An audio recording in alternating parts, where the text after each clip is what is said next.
Good morning dear students. Myself doctor Umesh सहायक आचार्य राजकीय विधि महाविद्यालय नागौर। आज अपन इस वीडियो के माध्यम से भारतीय संविधान के महत्वपूर्ण टॉपिक संविधान संशोधन अमेंडमेंट ऑफ द कॉन्स्टिट्यूशन के विषय पर डिस्कस करेंगे। इस डिस्कस के दौरान अपन भारतीय संविधान में संविधान संशोधन के प्रावधान किस तरीके से किए गए हैं, संविधान संशोधन करने में संसद की क्या शक्ति है, क्या इस संविधान संशोधन की संसद की शक्ति के तहत मूल अधिकारों में भी संशोधन किया जा सकता है, यदि हाँ किया जा सकता है तो उसमें क्या निर्बंध है, इन तमाम पहलुओं पर अपन डिस्कस करेंगे।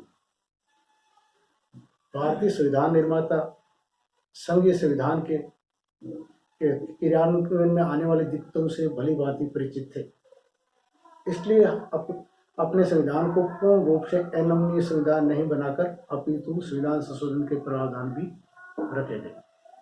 भारतीय संविधान का चैप्टर 20 संविधान संशोधन से संबंधित है। भारतीय संविधान में संशोधन की प्रक्रिया दक्षिण अफ्रीका के कॉन्स्टिट्यूशन से अडॉप्ट की गई है। अनुच्छेद 368 में संविधान संशोधन की प्रक्रिया बताई गई।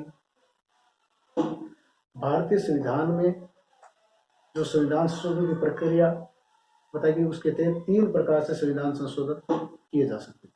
साधारण बहुमत से, विशेष बहुमत और 50% राज्यों के अनुसमर्थन से।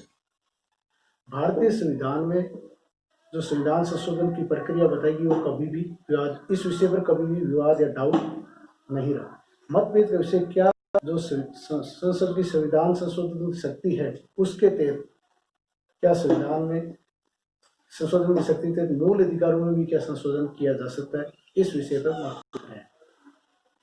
सर्वप्रथम शंकरी प्रसाद बनाम भारत संघ के बाद में प्रथम संविधान संशोधन विधेयक 1951 की वैधता को इस आधार पर चुनौती दी गई कि इस अमेंडमेंट से फंडामेंटल राइट प्रभावित होते हैं, इसलिए ये अवैध है। अब ये फंडामेंटल राइट्स क्या है, ये भारतीय संविधान के चैप्टर 3 में आर्टिकल 12 से 35 में 6 तरीके के फंडामेंटल राइट्स का उल्लेख। Right to equality, right to liberty, right to freedom of religion, right to against exploitation, right to cultural right, right to constitutional remedies.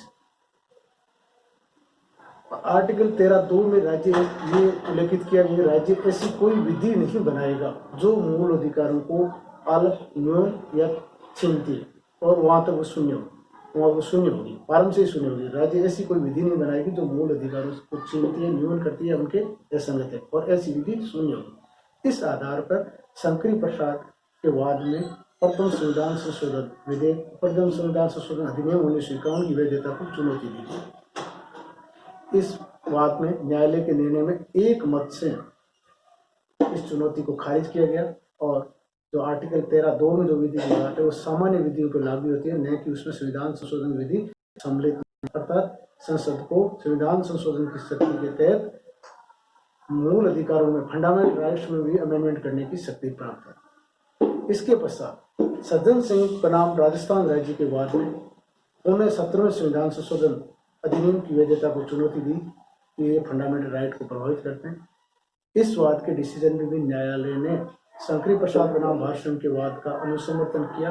हालांकि इसमें एक मत से नहीं, बहुमत के आधार पर जो आर्टिकल 13(2) में उल्लेखित है उस विधि में संविधान संशोधन की विधि को सम्मिलित नहीं माना, और संसद की संविधान जो संशोधन की शक्ति है उसको उसके तहत मूल अधिकार में संशोधन के विधेयक माना गया। परंतु इसके पश्चात एक महत्वपूर्ण वाद, गोलकनाथ के वाद में और पूर्ववर्ती जो 2 निर्णय शंकरी प्रसाद और सज्जन सिंह के वाद में जो निर्णय किए गए थे उनको रद्द किया। उन्होंने जो डिसीजन पारित किया उसके उल्टा निर्णय पारित किया गया, और जो आर्टिकल 13(2) में जो विधि है उसमें संविधान संशोधन को विधि शब्द की पदावली में सम्मिलित माना गया। और जो ये बात उल्लेखित की गई इस डिसीजन में कि जो आर्टिकल 368 तो संविधान संशोधन की प्रक्रिया के बारे में उल्लेख करता है। संविधान संशोधन की शक्ति के लिए तो आर्टिकल 245, 246 और 248 में उल्लेखित है, अर्थात और इस निर्णय को भविष्य लक्ष्य विधि से लागू किया गया। तो पूर्व जो निर्णय देंगे उनके तहत जो अधिनियम वैध ठहराए गए थे उन पे इसका कोई पूर्ववर्ती उन पे लागू नहीं किया गया। इसमें महत्वपूर्ण बात में राज्य ऐसी कोई विधि बनाता है, मतलब फंडामेंटल राइट को वोलेशन नहीं किया जा सकता। संसद संविधान संशोधन द्वारा पर फंडामेंटल राइट का वोलेशन नहीं किया जा सकता। इस कठिनाई को दूर करने के लिए संसद द्वारा 24वां संविधान संशोधन विधेयक या अधिनियम पारित किया गया। 24वां संविधान संशोधन अधिनियम, इसके द्वारा अनुच्छेद 13 में 13(4) जोड़ा गया, जिसमें विधि संबंध के अंतर्गत संविधान संशोधन सम्मिलित नहीं होगा। और अनुच्छेद 368 में क्लोज 3 जोड़ा गया, जिसमें यह कि अनुच्छेद 13 की कोई बात अनुच्छेद 368 संविधान संशोधन पर लागू नहीं होगी। दूसरा, जो 368 में संविधान संशोधन की प्रक्रिया थी के स्थान पर संसद की संविधान संशोधन की शक्ति एवं प्रक्रिया शब्द जोड़ा गया। इस 24वें संविधान संशोधन को पुनः केशवानंद भारती बनाम केरल राज्य के वाद में चुनौती दी। इस वाद में तो ये तो निर्णय किया गया कि संसद को संविधान संशोधन करने की शक्ति, मूल अधिकारों में संशोधन करने की भी शक्ति प्राप्त है, लेकिन इसमें पहली बार बहुत महत्वपूर्ण डिसीजन में बेसिक प्रिंसिपल का सिद्धांत प्रतिपादित किया कि इस तरीके से संविधान संशोधन नहीं किया जा सकता जिससे बेसिक स्ट्रक्चर या बेसिक फ्रेमवर्क भी समाप्त हो जाए।